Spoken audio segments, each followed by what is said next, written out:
Alright, boleh nampak So if you have any question or anything, just switch on your mic and ask ataupun nak tulis dekat chat pun boleh Alright, so as a recap, I hope you all have already watched the video for topic 1. So for this semester, we are going to look at financial market in Malaysia. So whereby we started our topic 1 with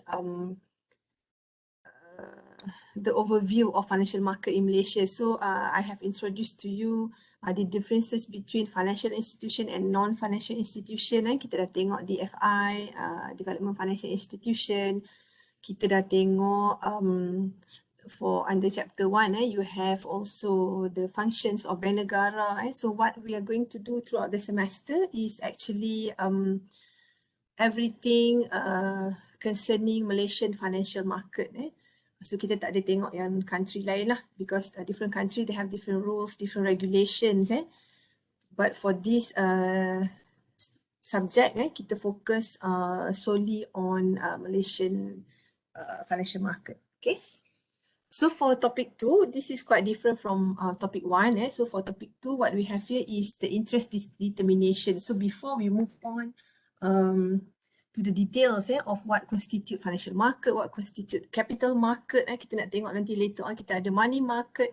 So before we move on to that topic, kita nak tengok dulu the interest. So how do the government actually determine the interest? So under this topic, we have interest rate structure and also determinant. So for this chapter, nampak macam calculation, but it's not really. So this is just to show you how do we come up with the interest rates, what are the determinants of interest rates. So ada banyak sikit kena baca lah. And then another thing is that about this subject, kita tak ada textbook. Okay, we don't have specific textbook. But I understand semua ada dekat rumah, tak ada access to the library, boleh access online je. You can just Google the topics, because for financial market ni, you can always search for financial market and institution. At least you get some ideas when we talk about interest determination, what are they? When we talk about money market, what are they? Specific textbook memang tak ada, especially for Malaysia memang tak ada textbook. Tapi you can Google and carilah dekat library pun kalau ada buku yang you can browse, boleh tengok. Because saya dalam proses preparing the module sebenarnya kan sempat untuk pakai semester ni, tapi unfortunately tak sempat. Baru siap separuh. So maybe if we can get that so that I can share with you.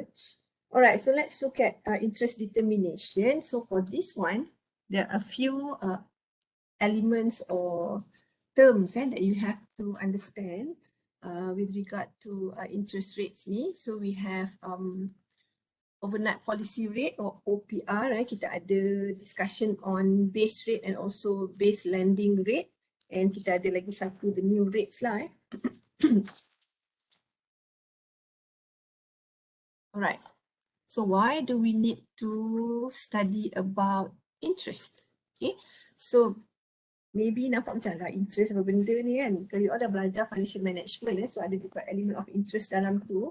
So for interest ni, it is very important, especially for this kind of subjects, because we are talking about lending, borrowing, fund placement, investment, managing liquidity, the cost of business, and many others. So we all know that when you have to borrow from the bank, for example, you have to serve the interest, you have to pay the principal amount together with the interest. So the interest rate is very important.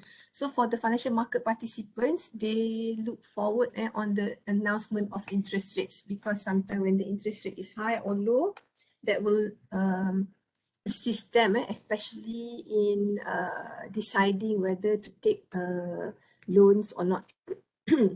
And the regulators ni, bank negara and also the government, set the direction of the rates based on economic scenario.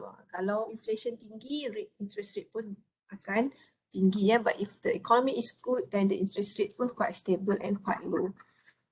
And for businessmen, they are waiting for announcement of interest rates ni because of their major business decision, where to invest, where to make loans. And household, just like you and me, the public, look forward on interest rate level because kita pun nak buat investment and also borrowing. Investment also borrowing decision. So it is very important to understand the behavior of interest rates, the definition, so kita tengok the definition and also the determinants of interest rate.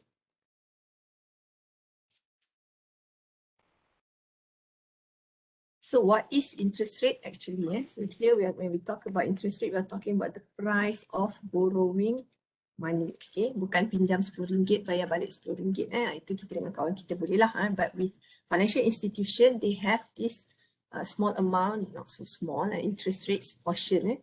So it is actually the amount charged by a lender to a borrower for borrowing a sum of money expressed as percentage of sum borrowed. So interest rate kita tak sebut dalam bentuk ringgit lah, kita mention as in percentage. So the lender, orang yang bagi pinjam tu, the interest rate is the return earned, because I give you money, so I get the return in terms of interest. So for the borrower, since I borrow, if I am the borrower, I borrow, so I have to pay extra over a certain period of time. But when you borrow today, you pay next year, right? The inflation rate apa semua tu dah take into consideration, and that is why the interest rate for the borrower ni is actually what the borrower or the deficit unit the borrower has to pay for borrowing the money. So any changes in interest rate will have an opposite impact, logic lah, because the lender, orang yang bagi pinjam, of course they prefer higher rate. Sebab I bagi pinjam, so I need you to pay me back more. And as a borrower, when we borrow, of course kita nak bayar kurang sikit. Okay? So any changes memang akan impact to both parties. Alright, there are two types of interest rates that we can discuss. Number one is the nominal interest rate, and we have also the real interest rate. So the nominal interest rate is the gross rate without considering inflation rate. Okay, as stated in the bank's letter. Ini tak ada masuk inflation rate. We also have the real rate. So the real rate ni nama pun real. It reflects the changes in purchasing process, and it is actually the rate after considering inflation rate. And kalau tengok logiknya, this one would be higher. So this is the formula. I'm sure you have learned this before, the nominal interest rate. When we learn about financial management, I think there's some topic on the interest rate there. So when we talk about the real interest rate, it's actually the nominal rate minus the inflation rate. So the real interest rate. This is the exact formula. So yang ni pun tak ada apalah, just to introduce to you the different types of interest.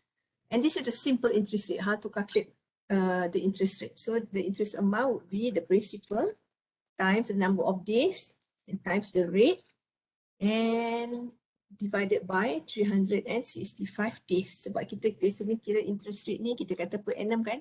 So per year, per annum is per year. That is why kita gunakan 365 days. Okay, and again darab 100 lah sebab interest rate ni is expressed in terms of percentage. Alright, tadi nominal and real in general, but we also can categorize rates or interest rate into two, which are fixed rates and also variable rates. Okay, so the rate set by the financial institution can be divided into two. So the fixed rate, namanya pun fixed. Only one interest rate is quoted throughout the life of the loan. Let's say loan to 10 years, the rate is quoted only one rate. So dia bagi, let's say 5% throughout the tenure, throughout the life of the loan. So in this case, the amount of monthly installment to be paid pun remain constant. However, nama pun fixed kan? Because we know the rate depending on the inflation and other factors. If the banks use fixed rate, it actually will expose them to interest rate risk. Okay, interest rate risk, which means, yalah, dia dah, let's say dia letak fixed at 5, but because of the inflation and everything, so the real rate is actually higher, let's say 7. So dia dah rugi lah because they charge the fixed rate of 5%. Normally, before bank decided to give certain fixed rate, they already study all the various factors and also the determinants, so that they will not expose them too much.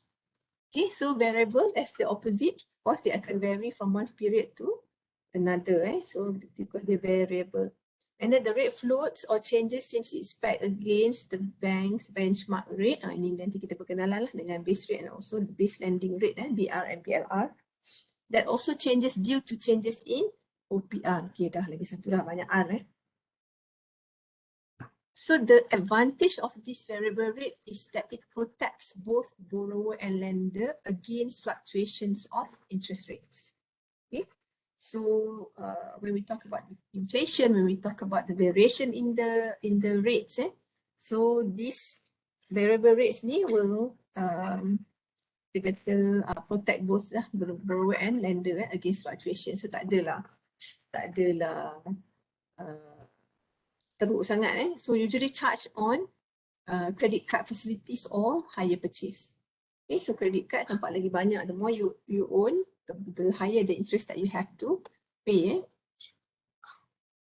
So when the base rate increase, nanti kita tengok what is base rate. Rates on variable loan increases and it translated into higher monthly payment or increase in number of payment. So variable rates minimize interest rate but may increase credit and collateral risk due to higher amount to be paid. So lagi masa higher interest rate tu higher, amount yang kena bayar pun tinggi lah. So causing borrower to have problem sometimes in settling the loan.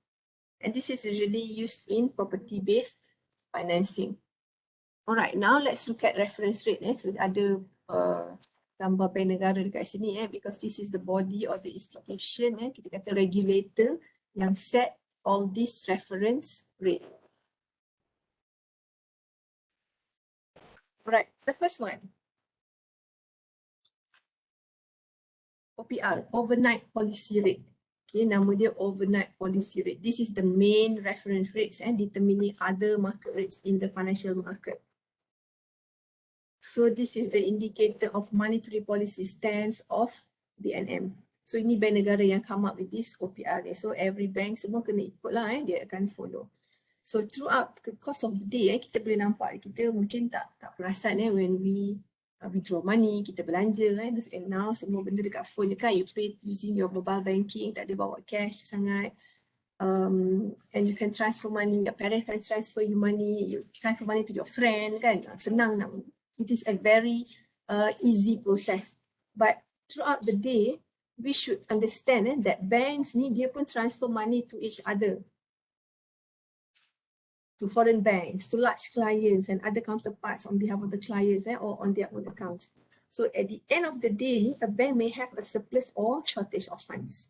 Okay, bila dah tolak sana tolak sini, tambah sana tambah sini. So sometimes dia ada surplus, sometimes dia ada shortage. Okay, bila ada surplus ni, dia akan bagi dekat bank lain lah yang tak cukup tu kan. Okay, akan bagi dekat bank yang ada shortage ni. Okay. So banks borrow from banks. Ini kita tak tahulah kan. Kita tahu okay, duit saya contoh dengan Maybank, saya tahu hal Maybank. I don't care about RHB or about Hong Leong Bank semua. But in a day, bila bank tengah operate ni, macam tadi lah, ada transfer sana transfer sini. So banks that have surplus, dia akan bagi pada or make lend them to or deposit them, dia sama ada bagi pinjam ataupun dia pergi simpan dekat other banks ataupun bagi pinjam lah who borrow from them. So the overnight rates ni is the rate antara bank, interbank. Bukan dengan kita, bukan dengan public, but between bank and bank. So they use this OPR. Ini kita memang tak nampak lah. This is yang kita kata the back office lah. Kita tengok yang front je. So in tight liquidity conditions, the overnight rates shoot up. So kalau sangat tight liquidity, rate akan tinggi lah. Jadi semua orang tak cukup duit ni kan. Ada 1-2 bank je yang ada duit yang boleh bagi pinjam lagi. So the rate akan naik. So overnight rates may also shoot up due to lack of confidence among banks as was observed in the liquidity crunch of 2008. Ini cerita lama lah. You all can Google what happened during those time. Alright, so this is a table of our OPR since 2010. So just nak tunjukkan that the rate dia tak change a lot. So kau tengok 2010 2.25 until now. So okay, it's quite different. If you look at this point sini okay, dia starting 2020 lah. Awal sini masih lagi 2.75 and then COVID hit the country kan January 2020. Bila March kita baru try nak setelah kita lockdown the first 2 weeks tu, kalau ingat the first 2 week mana tak boleh pergi apa tak boleh buat tu. And then after that slowly dia dah ubah sikit the policy So the rate turun because banyak sangat effect the economy. So 2.5 turun jadi 2, and then in July 2020 dia turunkan lagi jadi 1.75. So as at September, sebab dia orang meeting every 3 months. So as at September, maintain, lama dah daripada setahun dia maintain at 1.75. Okay, so the rate is quite low sekarang ni.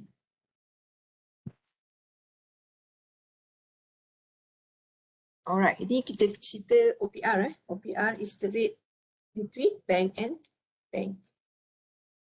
Bank and bank, bank dengan kita lah.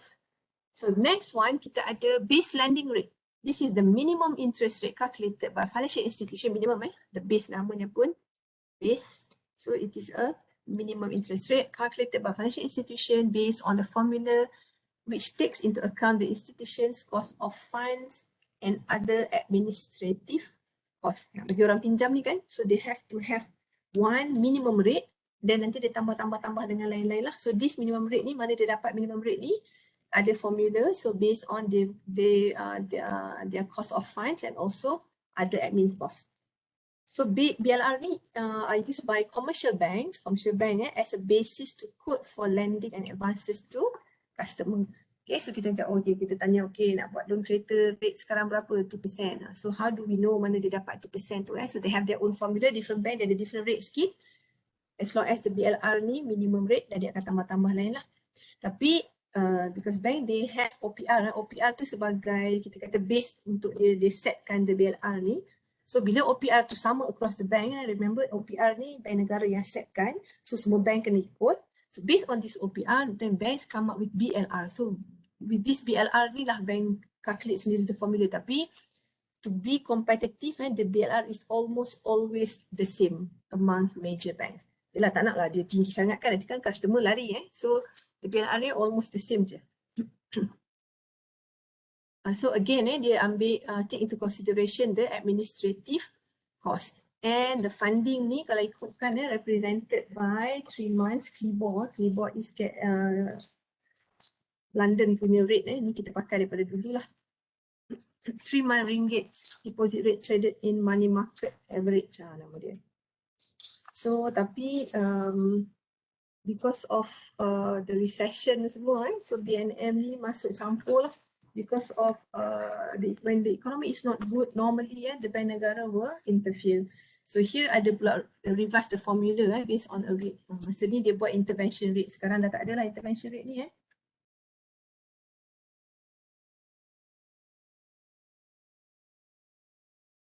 So Libor ni kita pakai London, London interbank rate. Okay, adjustments to the BLR ni are made by the banks at almost the same time. Although BLR does not adjust on any regular basis. Nampak tak? Because the banks, saya kata tadi, they know what's going on in the market. So dia tak boleh simply charge terlalu tinggi. Nanti customer pun tak nak lah. Why? Because BLR dia sangat tinggi kan. And then again, so this is the important point. They adjust BLR ni correlation or in correlation to the adjustment of the OPR. So bila OPR ni berubah, BLR dia akan berubah sikit lah. Dia tengok lah macam mana kan. So this is the computation of BLR. Ini old calculation ni tak payah tengok lah. Ini masa ada intervention rate. So now dah tak ada. Bila ada BLR is actually the OPR. Nampak tak? That is why the rate of the bank semua lebih kurang sama because they use OPR. OPR memang sama. So now OPR is 1.75. So plus minus dia punya cost structure. Lagi tinggi. Cost dia lagi tinggi lah the BLR untuk bank tu. Tapi end up dengan nanti nombornya lebih kurang sama je to be competitive. Okay, so this is the table for BLR daripada 2001 sampai 2010. Rate dia pun tengok tak banyak berubah.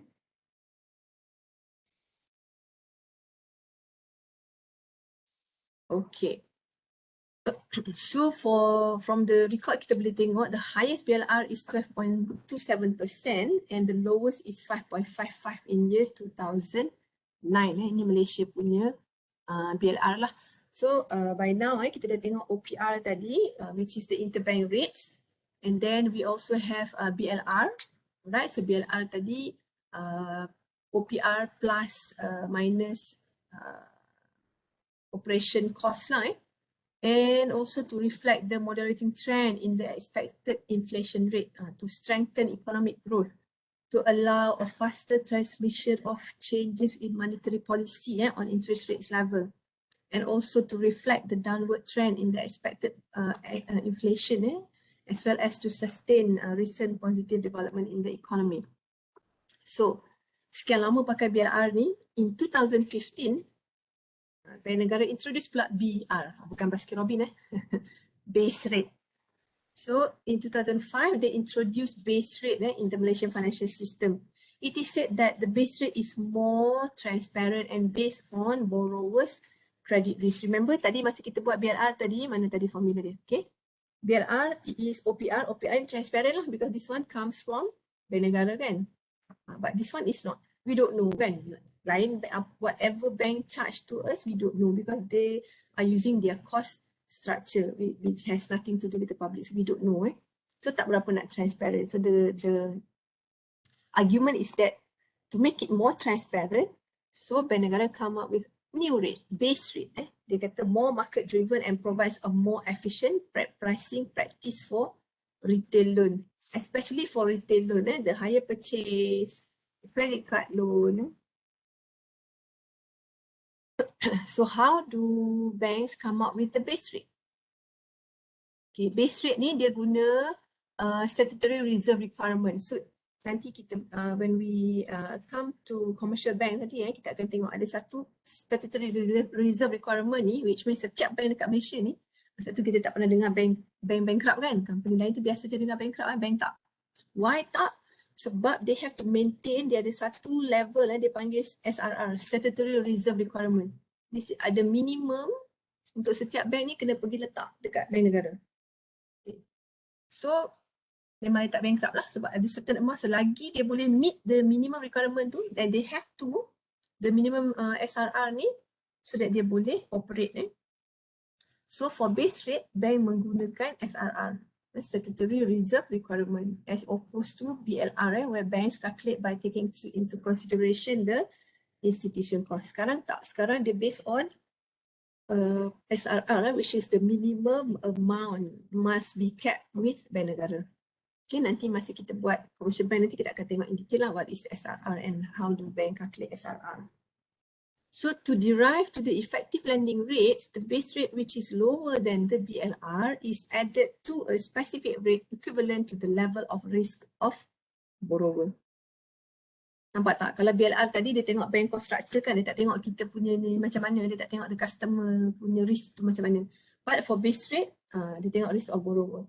The lower the risk of the borrower, the lower the risk, the lower the interest level would be. Okay, so kalau borrower yang high risk, lagi tinggi lah dia kena bayar, dia kena charge interest. So currently the base rate for local commercial banks is between 3 to 4% and BLR between 6 to 7%. But now bank masih lagi, walaupun dah pakai base rate, bank masih lagi kena tunjukkan the BLR ni. Okay, ini contoh I think this is up to September kot data ni, baru juga September or October saya baru update. So for example for Affin Bank, the base rate is 2.7, the BLR is 5.6. Nampak Allianz Bank 5.42 BLR dia, so lebih kurang lah, beza sikit-sikit je kan.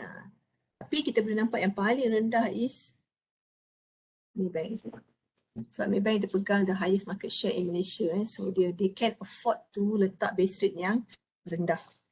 Jadi BLR dia tinggi juga yang lain tu semua 2 something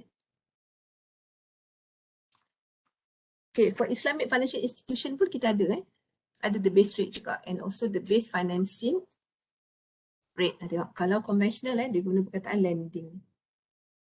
Kalau Islamic dia guna perkataan financing. So by now you pernah ada banyak belajar differences between syariah compliant and non-syariah compliant ni, conventional and also Islamic ni. So the concept is different lah. Kalau commercial bank biasa, conventional dia profit base kalau yang ni kita katakan profit sharing So these are the difference. Sama jugalah bank Islamic pun rendah We also have the base rate and also BLR base financing rate for DFI, Development Financial Institution, so Bank Rakyat, Agro Bank and also DSN. Sebab this DFI pun bagi loan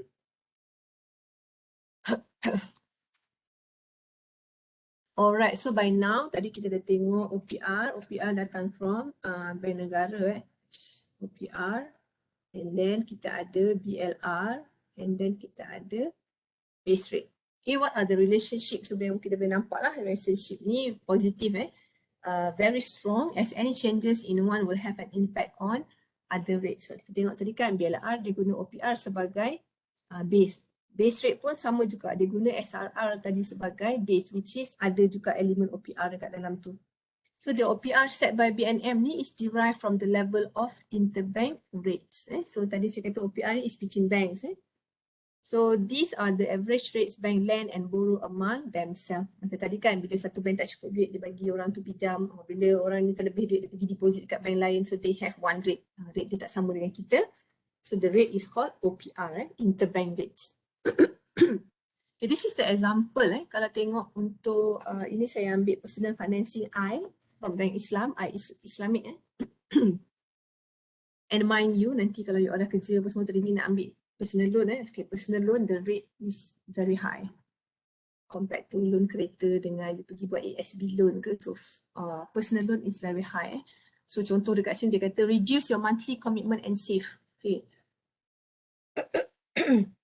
Right, the promotion dekat sini, enjoy low financing rates, financing up to 200,000, tenure up to 10 years, fast approval, ada cover protection lagi. Alright, monthly installment rates for personal financing, katakan you nak pinjam 10,000 nak bayar dalam masa 3 tahun, so monthly kena bayar 300, pinjam 50 dalam masa 3 tahun 1,500. Pinjam 200,000 bayar 3 tahun lagi banyak lah. Or nak pinjam 200,000 tapi nak bayar 10 tahun.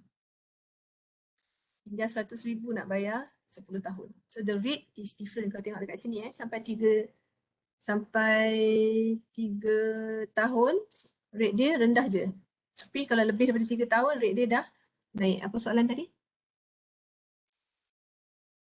Chat ni tak keluar dekat saya punya screen sekejap ni.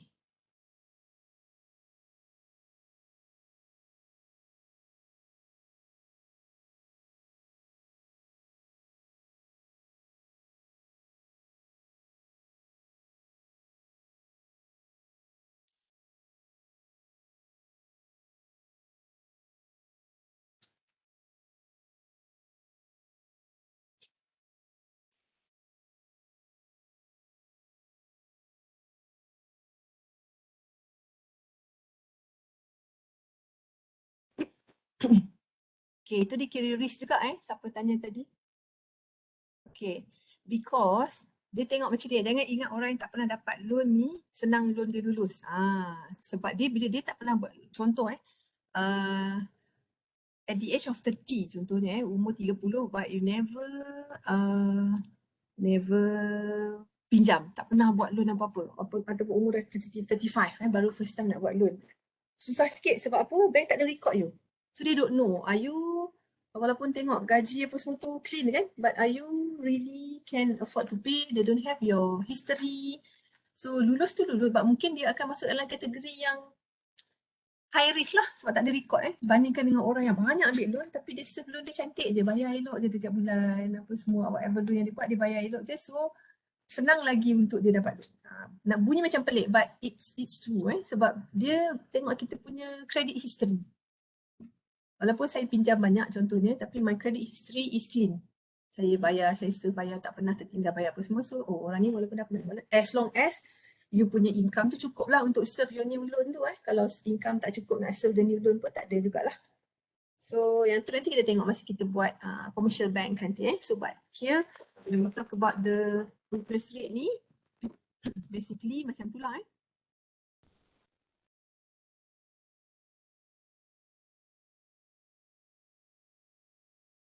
Okay.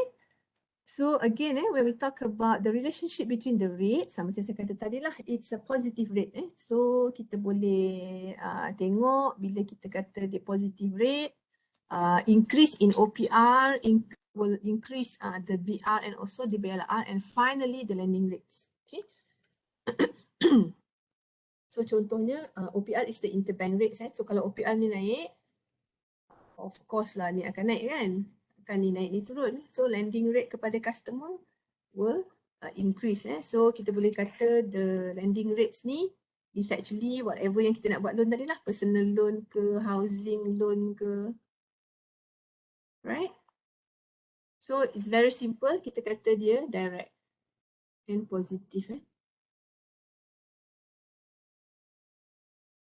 Okay.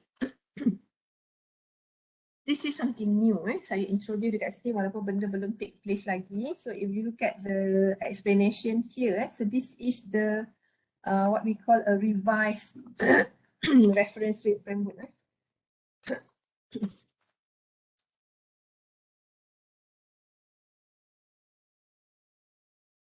Alright, so Bank Negara again come up with a revised reference rate that will take place in August 2022. Tadi last kali kita stop dekat BR kan, base rate.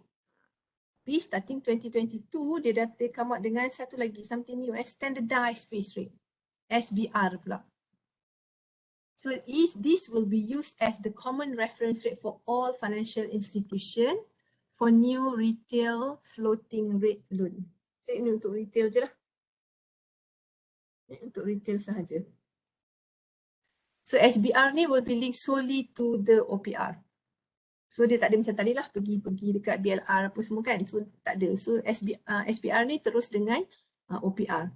So plus ada components lah again borrower's credit risk. Macam tadi lah kalau tak pernah buat loan apa semua langsung pun it is a risk juga to the bank sebab they don't know your history. You boleh bayar ke tak, you nak bayar, you nak default ke loan ni kan walaupun you mampu because you don't have the history. Bukanlah nak suruh muda-muda lagi hutang but the bank will have your history so that they can assess your risk.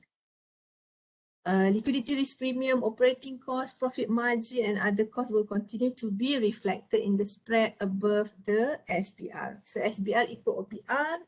Kalau ada benda lain, dia akan tambahlah on top of SBR ni. So again, we're talking about transparency.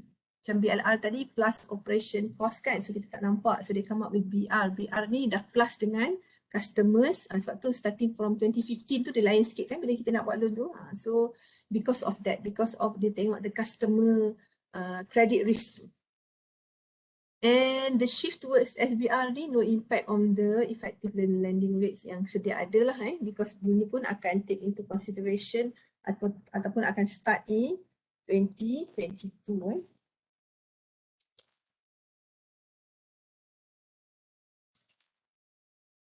Right, even though banks are advised to use the SBR next year, they still have to display their BR and also BLR in addition to the SBR at all branches. So which means nanti bila kalau pergi bank cuba pandang sikit dekat notice board dia tu, ada dia letak dekat situ. What is their BR? What is their BLR? And then next year kita boleh nampak lah ada SBR pula. Okay, because they have to show. Biasa kalau pergi, saya tak tahu lah, you all perasan ke tak kan, sometimes certain bank yang besar dia letak foreign exchange rate juga dia letak kan. Okay, which country apa semua tu ada, buying selling rate semua ada, and also the base rate and the BLR semua ada dia tunjukkan dekat situ. And now kalau you tak pergi bank pun tak apa, you can just masuk the bank's website so dalam tu semua ada. Alright, so this is the formula for SBR Tadi saya kata digunakan OPR kan. So this is SBR, benchmark rate. So lending and financial rate ni is equivalent to SBR plus spread. Spread ni lah tadi yang dia tengok customer credit risk, customer liquidity. So semua akan masuk dalam ni. So still the rate between banks will be a bit different because of this spread ni. Some bank mungkin dia flexible sikit. Okay, tak apa, boleh. Some bank mungkin dia strict sikit kan. So depending on which bank, and I'm sure you apa pernah dengar orang kata kalau nak buat loan pergilah bank ni senang lulus, pergilah bank tu senang, jangan pergi bank tu susah. So kita biasa dengar macam tu. Because of this, because of the spread ni, the policy of the bank is different. Alright, next when we talk about interest, we also have this theory for loanable funds theory. So here when we talk about funds theory, interest rate are directly correlated to the fluctuating supply of funds. Okay, money to be lent up. Duit ada banyak, interest boleh turun. Duit tak ada, interest naik. Samalah di situ konsep of demand and supply kan. You pun dah belajar ekonomi, so dah ada demand and supply, so dah tahulah. So kita akan ada juga equilibrium rate, susah nak sebut. Equilibrium rate like the market clearing interest rate. So based on the determinants of interest rate. So there are certain factors that affect this rate ni. So this is the supply and this is the demand. Okay, so we all know that supply, this is the amount of credit facility for lenders and borrower. So the higher the interest rate, the more credit is available. Okay, so line D ni represent the dollar volume of credit and borrowing cost given the existing economic condition. Okay, so the borrowing cost dengan the demand, so they intersect dekat sini. So this is the equilibrium. So demand for credit is equal to supply of credit.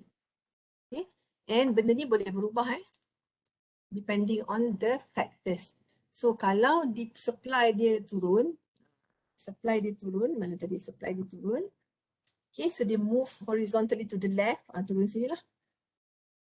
Dan bila turun sini, so the demand ni pun akan ada shift So that is why akan ada shift dekat equilibrium ni. So kita nak tahulah apa yang menyebabkan shift ni So before we move on to the determinants, so bila kita tengok loanable funds ni ada demand and supply. Siapa demand the credit ni? Kita, this one is logic je lah, household demand, you and me, kita as a public, kita nak buat loan for so many reasons lah, your business loan, your car loan, your housing loan, your personal loan nak kahwin, nak beli, or credit card loan business demand, business nak start business, government demand, government pun perlukan loan foreign demand and also aggregate demand. So inilah semua termasuk dalam demand for loanable funds. So ada demand, adalah supply. So right. So bila kita tengok dekat sini tadi the demand and supply ni, there are certain factors that affect the level of interest rate. Walaupun tadi I told you that in Malaysia kita ada OPR, the bank negara dah bagi OPR, and then the banks can come up with their own BLR or BR, base rate, based on the spread, based on the customer ataupun consumer punya risk level, or based on their operation cost. Itu semua adalah, but there are also factors macam mana dia nak calculate semua benda tu, because of this lah, ada banyak factor ni ada time to maturity, ada default risk, ada inflation, ada liquidity risk, ada liquidity factor, and also real interest rate factor. So kita boleh tengok satu-satu. Alright, inflation. Of course, when you talk about inflation, the higher the inflation tu, the higher lah will be, the interest rate will be. So lagi tinggi inflation, lagi tinggi the higher rate because investor ni needs higher return lah to compensate their increased cost of consumption today because of bila higher inflation, interest rate will be higher, and investor pun nak higher return because of the higher cost of consumption of goods or services today and buy more highly priced of these goods in the future. Okay, so relationship is kita kata positif lah, inflation naik, interest rate pun naik. Real interest rate so for real interest rate is the percentage change in the buying power. Right, security with the expected inflation over the holding period, percentage change in the buying power in terms of dollar, measure consumer relative time preference for consuming today rather than later. So the higher preference to consume today, the higher will be the real interest rate. Sama jugalah, real interest rate naik, interest rate pun naik.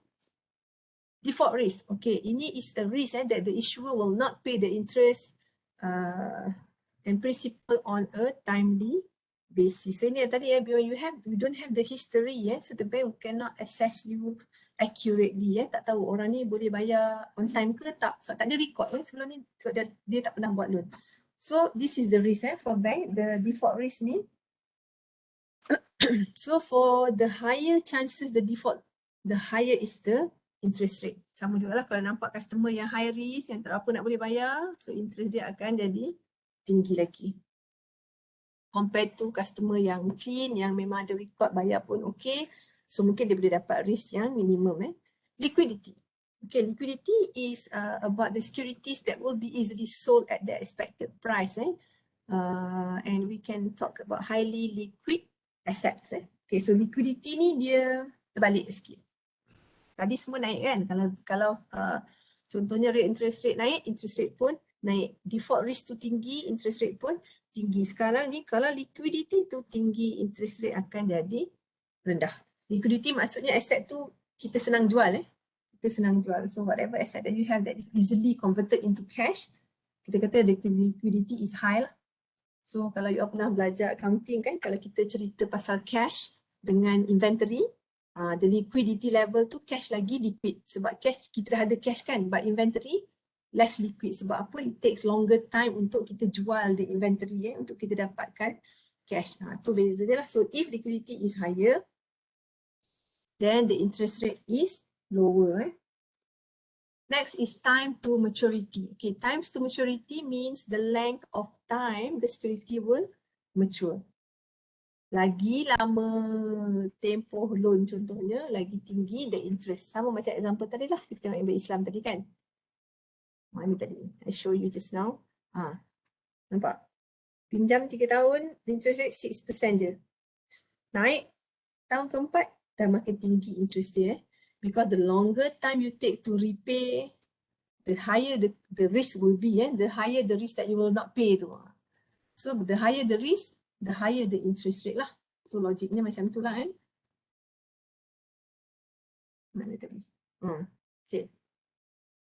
So the longer ini, the key point dia dekat sini lah. The longer the maturity dates, the higher the interest rate. Sebab ambil masa yang lebih lama untuk bayar. So ini pun positive relationship. Tinggi masa lama, tinggi lagi the interest rate.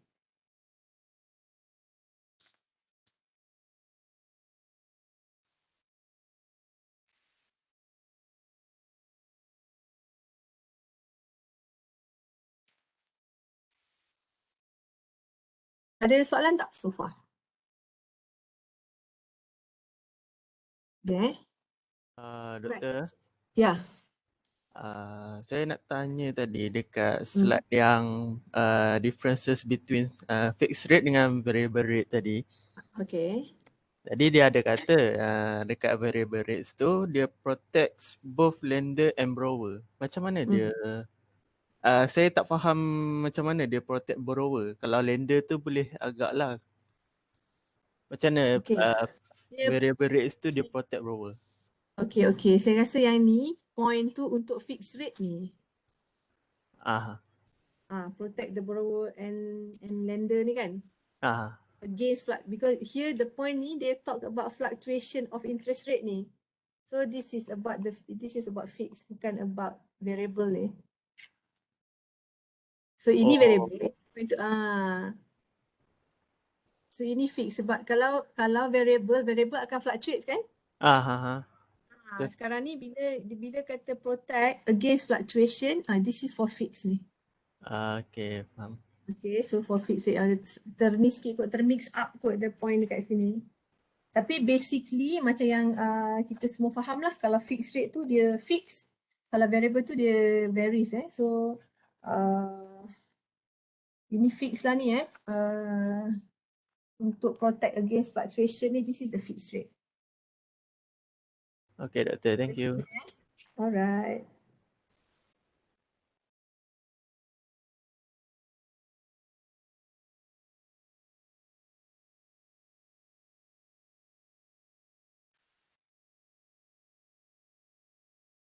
Because yang ni pun credit card dengan hire purchase ni is actually bagaimana kan saya ni. This one fixed rate Fixed rate ni. So variable yang ni, this one for variable.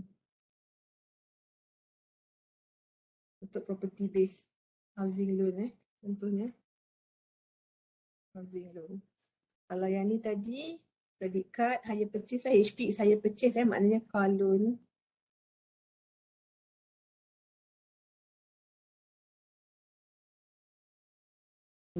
So this is the point for fixed rate ni, bukan for variable rate. Okay, so tajuk interest ni pendek je. So that's all untuk interest ni. Tapi kita akan tengok habis kan. So last kali is the determinants of interest rate lah. So ini ada, you kena baca sikit lah So ada juga example references dekat sini. And paling penting boleh masuk website BNM lah untuk tengok the explanation semua. Tapi itulah masuk website BNM ni ada banyak benda yang kita yang mungkin rasa macam ya benda ni tak faham So just pilih lah mana faktor yang rasa senang untuk difahami. But all the explanations semua kebanyakannya ada dalam website So next one, I will show you our quiz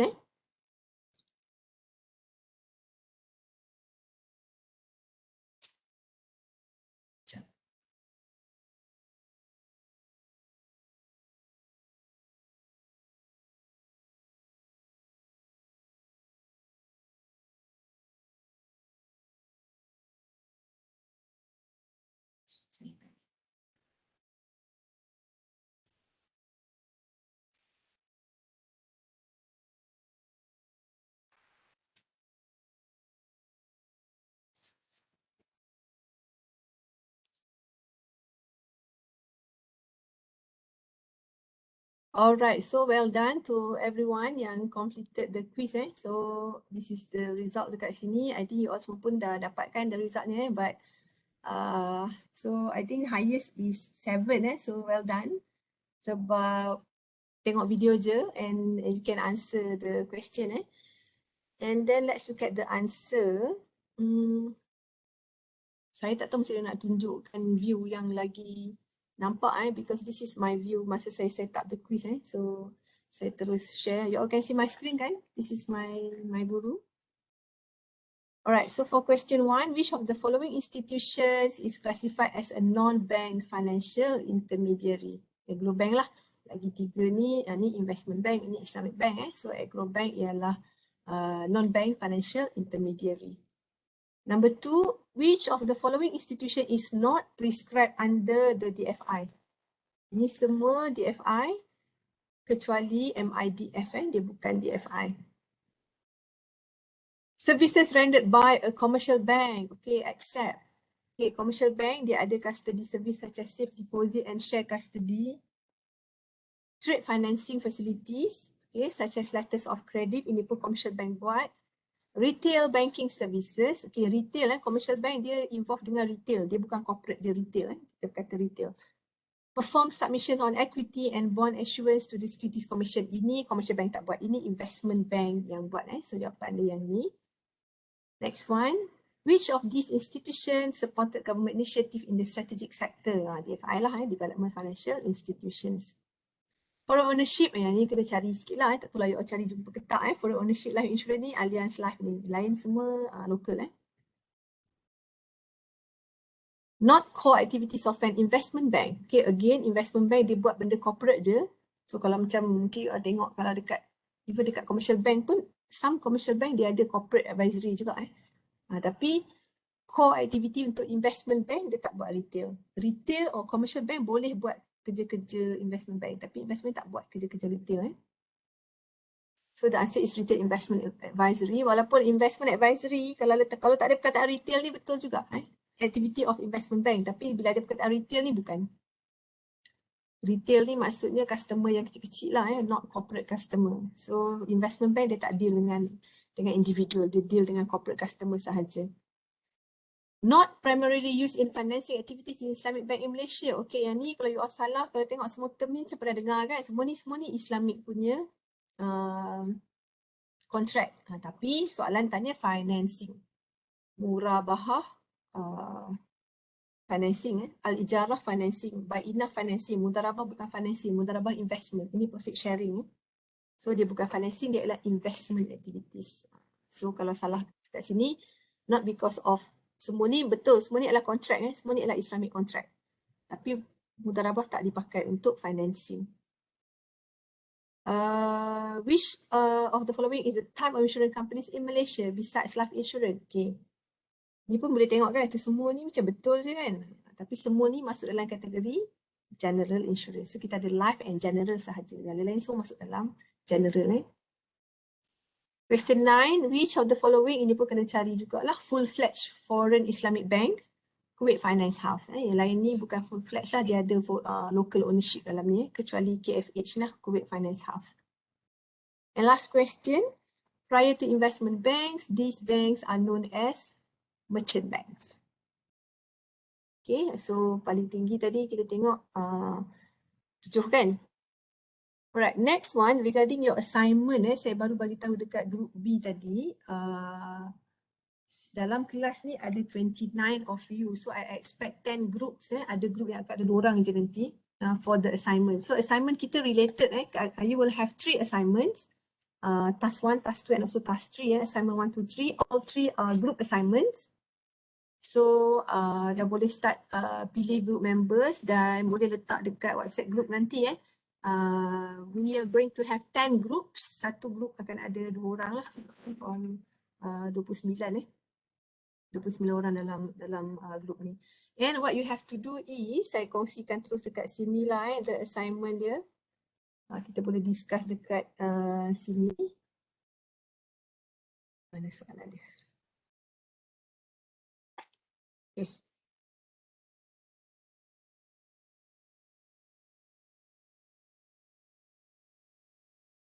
Alright, so this is 10%.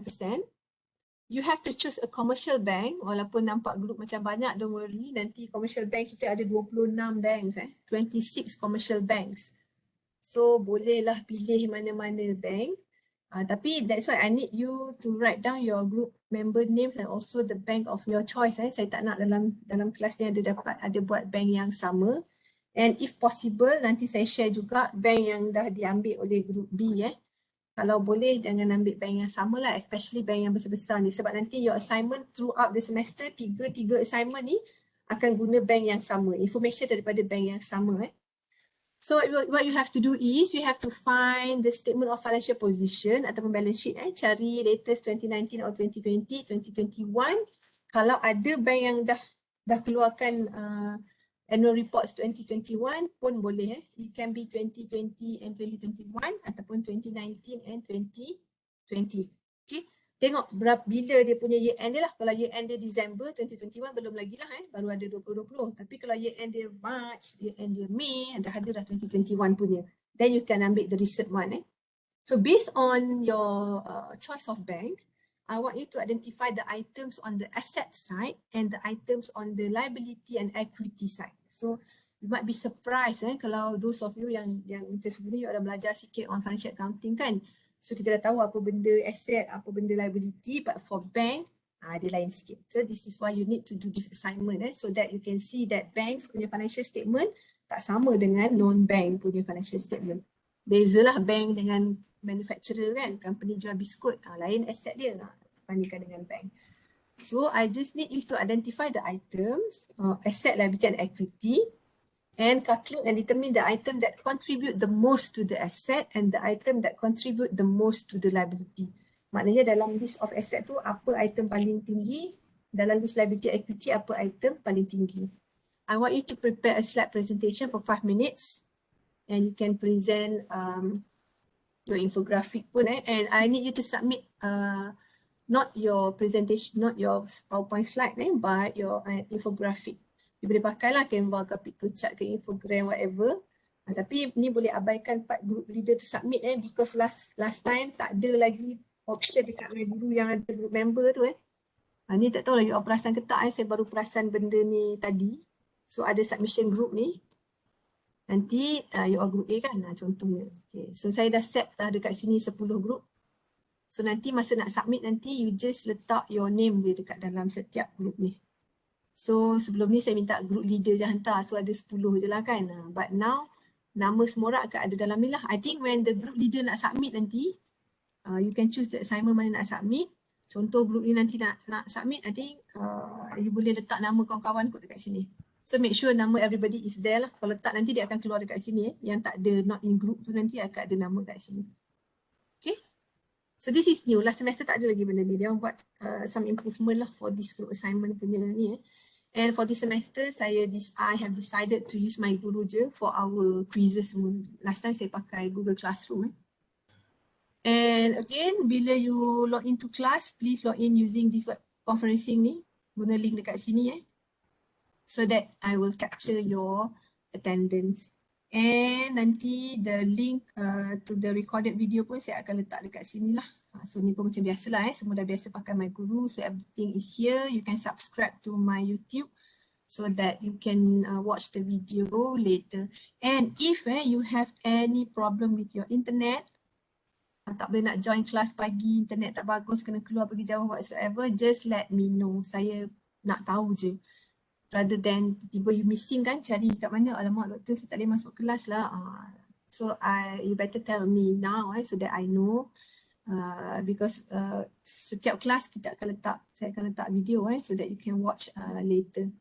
And another thing is that kelas saya jarang saya buat sampai 3 jam So 1 jam, 1 jam setengah, paling lama 2 jam lah kot, paling lama lah tu So we still have time, dan dalam masa tu I need to macam for today's class so I need you to maybe form yourself into groups and just browse, cari banks mana yang you rasa interested untuk work on. Foreign bank pun boleh, asalkan dia commercial bank dan dia bukan investment bank.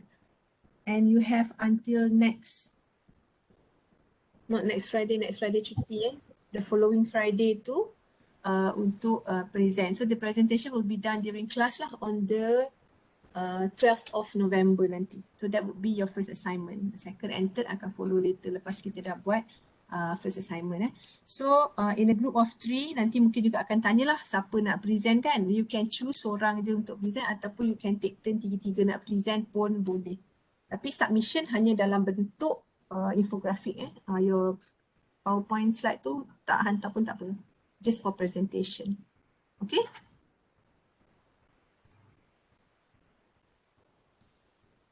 Any questions tak? Buat ada yang belum makan, belum mandi boleh lah Dan on je laptop belum mandi pun tahu dah ni. Sebab tu tak on camera kan. Rambut tak ikat-sikat. Tak pakai pomade lagi. So tak on camera Alright, you have any questions tak? Doktor. Tak ada Okay, so if you don't, boleh tengok my guru untuk soalan tadi soalan assignment tu and can decide lah on your group members. So untuk next week, Friday cuti lagi kan? Asyik cuti dia. Untuk next week Friday, sebab saya hari Selasa saya ada kelas so I will share with you the video. You have to watch the video dan saya akan bagi maybe forum question ke untuk ambil the attendance lah So untuk public holiday, I don't think kita akan ganti kot because saya terus gantikan je dengan forum and also quiz lah for your attendance Boleh macam tu? Boleh doktor. Boleh Okay, doktor. sebab kelas you all Friday, saya dah ada kelas dengan satu group lagi on Tuesday so I have the video already, benda sama je. Sebab tu penting untuk kita jalan parallel je Kalau sana cepat, sini lambat, susah sikit lah untuk kita catch up Alright, so kalau tak ada apa-apa, that's all for today. Boleh pergi makan, boleh pergi mandi. Enjoy your weekend and stay safe jangan merayau sangat. Keluar jangan lupa pakai mask. Doktor, Ya. untuk slide assignment 1 tu nak berapa slide 5 minit je, suka hati berapa slide pun. Oh, 5 minit je. Okay. 5 Thank you. minit je. Alright. Okay, dah ready dah tu nak buat slide tu So macam saya kata tadi lah, up to you. Seorang je ke nak present atau 3-3 nak take turn pun boleh, but 5 minit je lah because kita ada 10 group nanti So 1 jam dah untuk presentation nanti. Doktor, Ya. untuk yang senarai bank tu nanti doktor akan share dalam grup WhatsApp ke macam mana? Nanti saya share. Ada sebab kelas sana dah ada 6 group, sudah ada 6 bank lah yang diorang dah ambil So untuk list of the bank, sekejap saya tunjukkan dekat sini, nanti awak tak tahu pula nak cari dekat mana Dia jangan ingat bank yang kita nampak ada dekat dengan rumah kita je kan. The list is actually a lot Sangkut pula. Sekejap.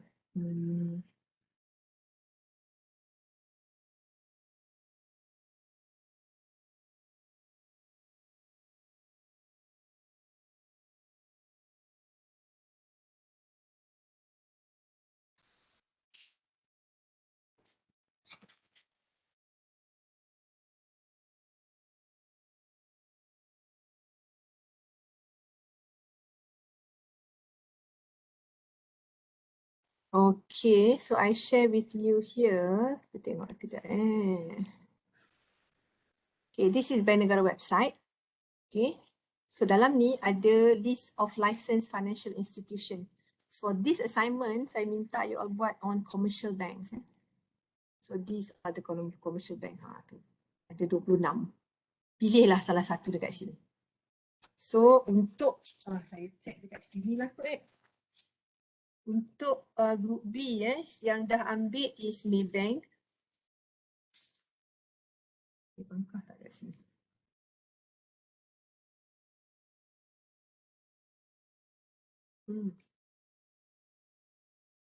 Okay, so Lion Banking, tak boleh pilih sebab kat sini. Dia orang dah ambil Maybank, dia orang ambil CIMB, dia orang ambil Bank Islam ni saya kena tengok Bank Islam ni duduk dekat Islamic Bank ni. Affin Bank and Public Bank. Saya pun tak perasan ada dua bank yang dia orang tak boleh ambil sepatutnya ni. Bank Islam dengan rakyat. So this is the website you all boleh tengok nanti ni. Commercial bank, saya share dekat dalam chat pun boleh. Kita boleh klik je.